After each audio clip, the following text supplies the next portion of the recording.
Magically Delicious.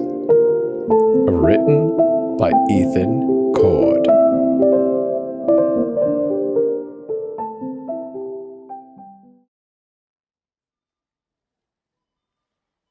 I always went to the same supermarket I'd gone to essentially my whole life.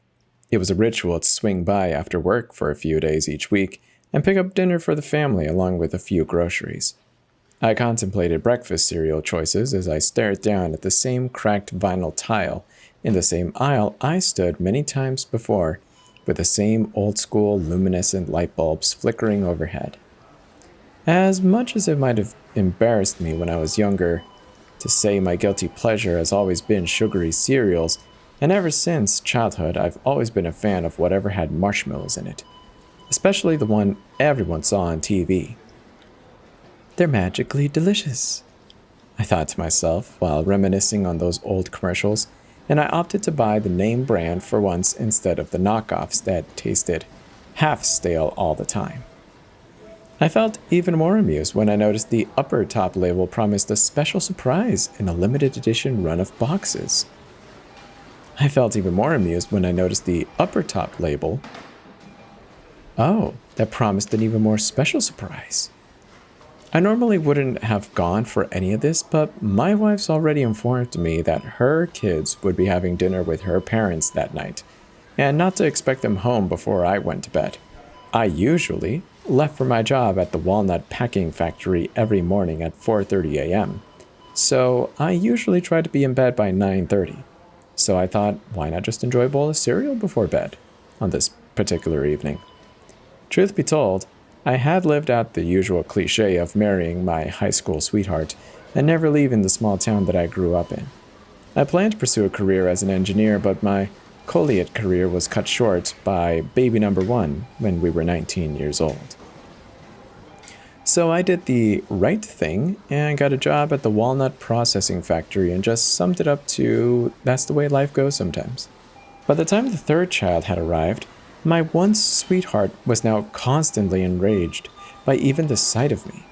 There were so many nights that she and the kids, who were now teenagers and also disdained my existence, would simply choose to have dinner elsewhere. I was, at this point, the slob that paid the bills and a hindrance to their joy in life as it seemed. I chuckled to myself as the acne-ridden cashier rang me up this cereal because I knew my wife would nag at me for daring to buy the expensive cereal just for myself. As I loaded the groceries into my old Toyota, though, I thought I had heard a voice coming from one of the bags. I just shook it off as a long day had taken its toll, but then I swore that I saw a red glow in my backseat that I just so happened to catch for a second in my rearview mirror. I can't explain why, but when I got home, I quickly found the box of cereal, opened and peeled, and the plastic bag open. I started to pour into my bowl. That was when I heard the little thunk and quickly remembered the promise of a surprise in every box. I was too wrapped up in the small plastic baggie when I opened it up that it actually gave me a startle. There was that familiar image, the shamrock green attire, the top hat, along with the red hair sticking out from underneath that hat, the blank stare in its eyes as it faced forward, an almost eerie grin spread across its face in a far from natural way, all in a 5-foot stature. That thing creeped me out, if I'm being honest. So simply shoved into a spare kitchen drawer where we kept our batteries, I inadvertently hit the button I never realized it was on the backside of the figurine. This caused it to light its eyes up, and a small recording repeated, "They're magically delicious," in an Irish accent. I felt more than a little unnerved at the idea that this was supposed to be a children's toy, but I shrugged it off and I proceeded to shut the drawer, only to down not one, but 2 bowls of that marshmallowy goodness that night. After I finished, I headed out of the kitchen and up the stairs. I paused and looked towards the box of cereal. Thanks for the trip down memory lane, and a nice treat, but I'm afraid your magic can't fix all my problems. I continued up the stairs toward my bedroom. I was only halfway up the stairs when I thought I heard something along the lines of, "Let's test your luck." and a dull red glow casting shadows from the kitchen. I was either extremely tired or I was losing it, so I admittedly jetted up the stairs a bit and got a bit creeped out. Usually I would stay awake until I heard my family arrive downstairs on nights like this, and then I'd go to sleep. But they might hate the sight of me, but I still feel the innate sense to endure or to ensure that they're safe. That night, though, I fell almost immediately into one of the deepest sleeps that I ever experienced, and dreamt all night about things if I had long given up on. In my dream, I was in college, out east somewhere on the top of my class, and I was a top engineering job already waiting for me when I graduated. I also had a supermodel girlfriend who was pursuing a degree in fashion, and we were planning a weekend getaway together on the coast, when a red glow overcame my dream, and an almost primal-sounding scream jolted me out of my sleep. I reached over instinctually to check on my wife. She wasn't there, which gave me slight pause. But she was known to sleep in the spare bedroom when she felt especially annoyed by my presence. Still, that scream had me on edge, so I bolted out of bed and I started downstairs in the upstairs hallway. That was when I heard the second scream, and I recognized it immediately as one of my oldest sons. I darted down the stairs as fast as I could.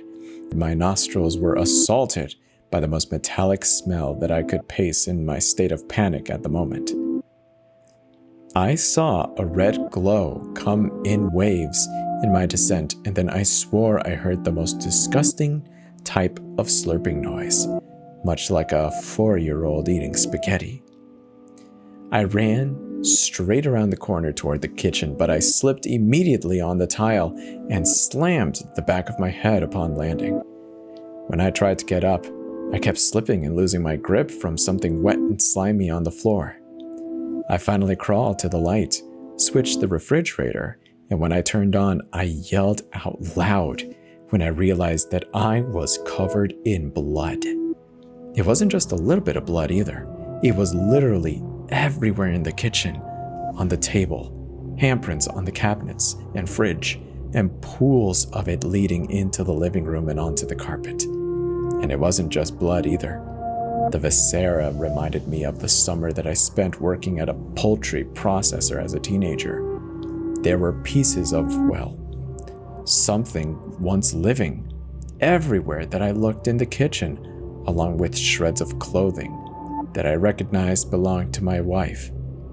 I started screaming for my family, but I received no response. In a panic, I rushed all over the house, but I saw no evidence of them anywhere.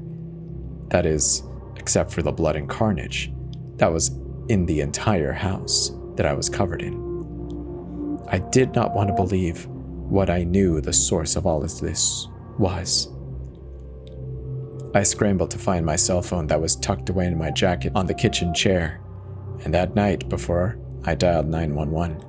But right as I started to dial, I saw that red glow again. This time, I realized exactly where it was coming from. Sitting, not from the drawer any longer, but right in front of me on the kitchen table. The light intensified beyond any reasonable person would believe to be possible for a figurine. And then I heard the distorted voice begin to play. They're magically delicious. They're magically delicious.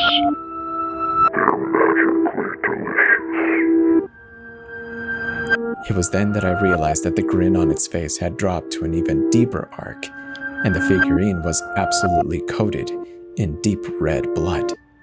To my astonishment, I realized now that I was actually seeing its plastic mouth break free of its natural boundaries, and its lips to move as it repeated itself. As I said, they're magically delicious. I yelled at him with both fear and rage, a being that could ever muster up within themselves, and I asked where my family was. Your wish is my command, my friend. You are a free man now, so let's just say I go find what's at the end of your rainbow, eh? Besides, they truly were magically delicious.